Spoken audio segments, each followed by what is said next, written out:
Ladies in the West, c'est une jam, comme l'on dit, dans le milieu du graphe. Au pied du mur donc, uniquement des femmes plasticiennes, peintres et bien sûr graffeuses.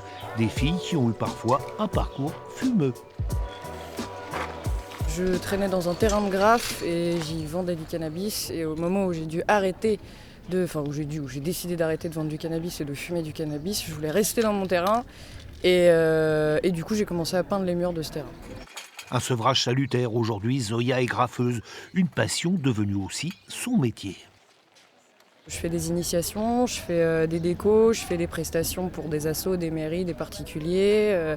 Je peux décorer des vélos comme je peux décorer des façades. Ça passe vraiment partout et c'est très intéressant.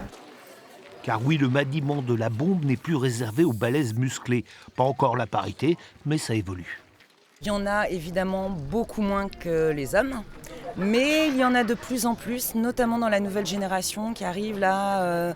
Les jeunes femmes de 20-22 ans sont de plus en plus nombreuses et ça c'est chouette.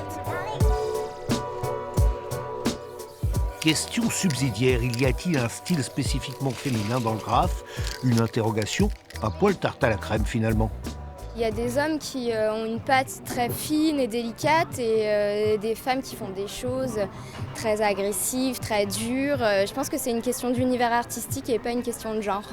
La jam en tout cas séduit promeneurs et touristes. Je suis admirative. Il y en a un peu partout, donc on essaye d'observer comment elles font, comment elles procèdent toutes un peu différemment en plus. Moi je suis toujours épaté de voir tout ça. C'est vraiment des artistes. Franchement, faire la qualité des dessins comme on voit là, c'est vraiment... Avis aux amateurs, tout le week-end de la Pentecôte, 100 graffeurs se produiront à La Rochelle, cette fois des deux sexes.